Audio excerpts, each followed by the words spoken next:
The making of a prime minister. मुश्किलों का अंबार है, वही तो मेरे हौसलों की मीनार है। हिंदुस्तान में दो प्रधान, दो निशान नहीं चलेंगे। इतनी ताकत ये पाकिस्तान के खिलाफ लगा दे तो आतंकवाद आगरा हो गया। हम चुनौतियों से टकरा रहे हैं। सर्जिकल स्ट्राइक और एयर स्ट्राइक करके नए भारत के सामर्थ्य का संदेश भी दे दिया है। तुम उठो, तिरंगा लहरा दो। जननायक नरेंद्र मोदी के 20 वर्ष पुराने भाषणों पर आधारित एक बेहद लोकप्रिय कार्यक्रम। क्या कहते हैं नरेंद्र मोदी?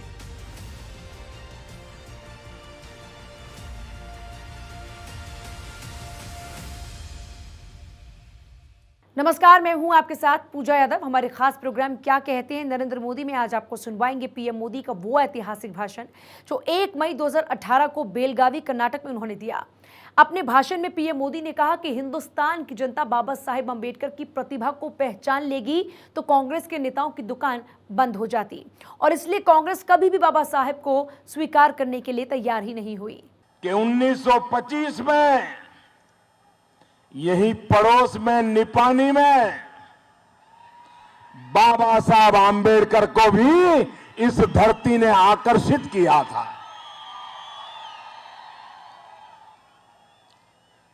भाइयों बहनों, बाबा साहब आम्बेडकर का मार्ग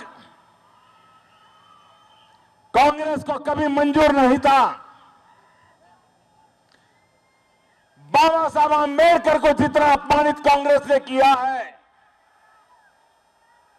शायद हिंदुस्तान में ऐसी घटनाएं बहुत कम दिखाई देगी। बाबा साहब आम्बेडकर चुनाव लड़ रहे थे, उपचुनाव लड़ रहे थे। पंडित नेहरू जैसे दिग्गज बाबा साहब आम्बेडकर को चुनाव में पराजित करने के लिए जनसभाएं कर रहे थे। बाबा साहब आम्बेडकर की प्रतिभा से वो कितने बौखलाए हुए थे, कितने विचलित थे कि अगर हिंदुस्तान की जनता बाबा साहब आम्बेडकर की प्रतिभा को पहचान लेगी तो कांग्रेस के किसी भी नेता की दुकान नहीं चलेगी। ये डर कांग्रेस को नेताओं को रहता था, और इसीलिए वे कभी बाबा साहब आम्बेडकर को स्वीकार करने के लिए तैयार नहीं थे। कांग्रेस पार्टी आजादी के दीवानों ने जिस कांग्रेस का झंडा हाथ में लेकर के जवानी जेलों में खपा दी, महात्मा गांधी के नाम पर अपने व्यक्तिगत जीवन के सपने देश के लिए आहूत कर दिए।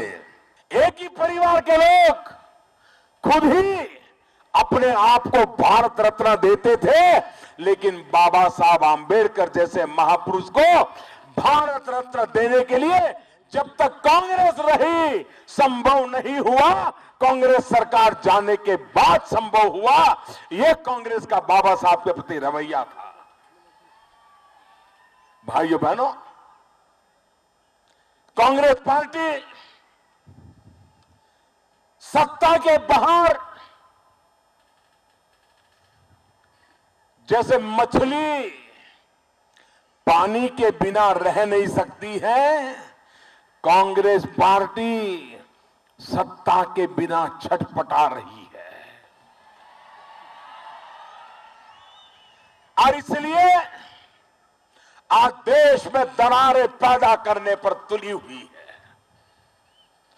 देश में भाई से भाई को लड़ाना, उत्तर को दक्षिण से लड़ाना, ऊंच और नीच की परंपराओं को बढ़ाना, जातिवाद का जहर फैलाना और हर दिन एक नया झूठ चलाना। भाइयों बहनों, हिंदुस्तान के संविधान के साथ सबसे ज्यादा खिलवाड़ अगर किसी ने किया है तो वो कांग्रेस पार्टी ने किया है।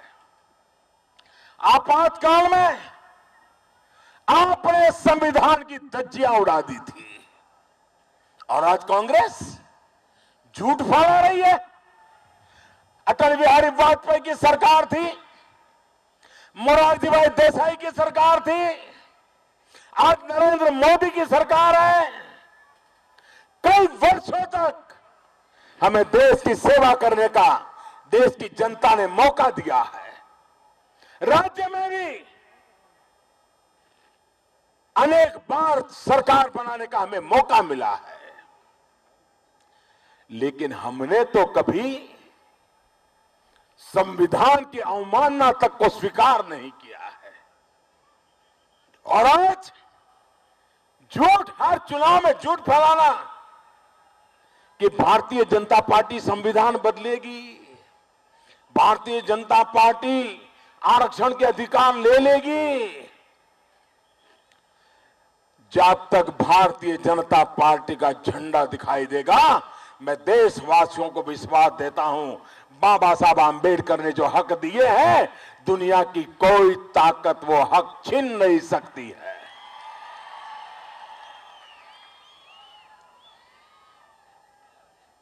हर झूठ को फैलाया जा रहा है और जो लोग बातें करते हैं समाज के हकों की, हर किसी को पीड़ा देने का काम इस कांग्रेस पार्टी ने किया है। और इसलिए भाइयों बहनों, कांग्रेस को परेशानी है कि भारतीय जनता पार्टी पूर्ण बहुमत लेकर के दिल्ली में कैसे चुन करके आ गई। कांग्रेस को तकलीफ है कि हमने इतने साल तक गरीबी के नाम पर दुकान चलाई, गरीबों के आंख में धूल झोंकते रहे, और ऐसा क्या कारण हुआ कि गरीब मां का बेटा प्रधानमंत्री बन गया। कांग्रेस को तकलीफ हो रही है कि ऐसी कैसी बात है कि भारतीय जनता पार्टी पूर्ण बहुमत से चुन करके आई, राज्यों के अंदर उसको बहुमत मिला।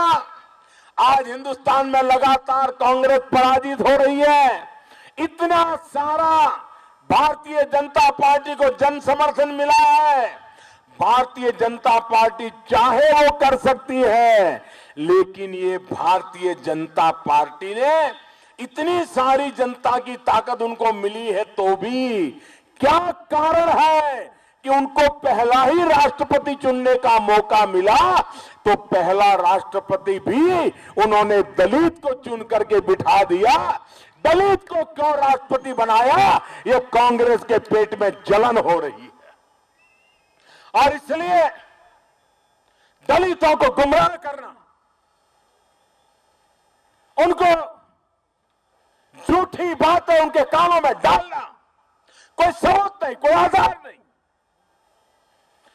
मैं कांग्रेस वालों को कहता हूं, अरे सत्ता तो आती है जाती है, देश अजरा अमर होता है, समाज की शक्ति अजरा अमर होती है। देश की एकता तोड़ने का पाप मत कीजिए। हमारे महापुरुषों के प्रयासों से बड़ी मुश्किल से समाज में परिवर्तन आना शुरू हुआ है। इसमें सैंध लगाने की कोशिश मत करो। अरे चुनाव आएंगे जाएंगे, राजनीति होती रहेगी, सरकारें बदलती रहेगी, लेकिन देश होगा, समाज होगा, देश में एकता होगी, देशवासियों के सपने होंगे, तो ही देश का भला होने वाला है। आपकी अपने सपने लेकर के समाज को तोड़ने का प्रयास बंद कीजिए। भाइयों बहनों, हम विकास की राह पर चलने वाले लोग हैं। विकास के बिना समाज का कभी भला नहीं होने वाला है। आप मुझे बताइए, किसानों की दुर्दशा के लिए क्या कांग्रेस के इतने सालों का शासन जिम्मेवार है कि नहीं है? मैं आपसे पूछना चाहता हूं, आज जो दुर्दशा आई है, क्या वो कांग्रेस के इतने शासन का परिणाम है कि नहीं है? क्या सजा कांग्रेस को मिलनी चाहिए कि नहीं मिलनी चाहिए? अरे आप 60 साल तक राज किया है, जवाब नहीं दे रहे हो। 5 साल से कर्नाटक में बैठे हो, जवाब नहीं दे रहे हो, और मोदी का जवाब मांग रहे हो। ये चुनाव कर्नाटक का है। कांग्रेस पार्टी ने क्या काम किया है, जरा जनता को जवाब दें। ऐसे कैसे मुख्यमंत्री जब देखो सोते हैं, जब देखो सोते हैं। कोई जिम्मेवारी का नाम और निशान नहीं है। मेहनत हर कोई करता है, थकान हर कोई को होती है, लेकिन जनता के सुख दुख, जनता की चिंता हमें चैन से सोने नहीं देती। और आप सार्वजनिक रूप से सोते हुए डरते नहीं है। ऐसे तो आप राजनेता लेकर के आए हो। और इसलिए भाइयों बहनों, यह मौका है कर्नाटक के भाग्य को बदलने का। और पहली बार ऐसा अवसर आ रहा है जब दिल्ली में भी भाजपा की सरकार हो, कर्नाटक में भी भाजपा की सरकार हो, तो आप मेरा हिसाब भी मांग पाओगे कि मोदी जी बताइए, अब तो हमने कर्नाटक में भी बीजेपी की सरकार बना दी, दिल्ली में भी बीजेपी की सरकार बनाई, बताओ क्या किया आपने।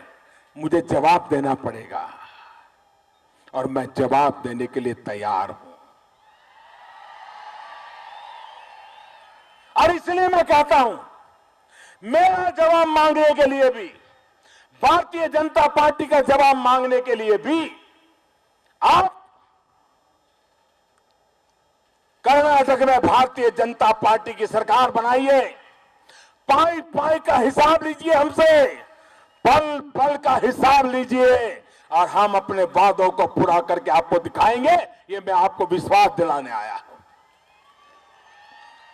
मुझे बताइए भाइयों बहनों, किसान को पानी चाहिए, क्या इन सरकारों की जिम्मेवारी नहीं थी कि पानी का प्रबंध किया जाए, वर्षा का एक बूंद बूंद पानी अटकाया जाए, पानी बचाया जाए, और पानी बचा करके यहां के लोगों के भाग्य को बदलने के लिए कुछ काम किया जाए। आप हैरान होंगे, मैंने आकर के 99 योजनाएं ऐसी खोज के निकाली जो बिल्कुल इसका कोई मालिक ही नहीं था, पड़ा था सब। पानी की संभावनाएं थी, लेकिन पानी पहुंचाने की व्यवस्था नहीं थी। करीब करीब 1 लाख करोड़ रुपया की लागत से इन 99 योजनाओं को हमने फिर से आगे बढ़ाने का काम शुरू किया। उसमें 5 तो कर्नाटक की है और 1 तो आपके जिले की रामेश्वर प्रोजेक्ट भी है, आपके जिले का है। क्योंकि हमें मालूम है, अगर पानी का प्रबंध ठीक हो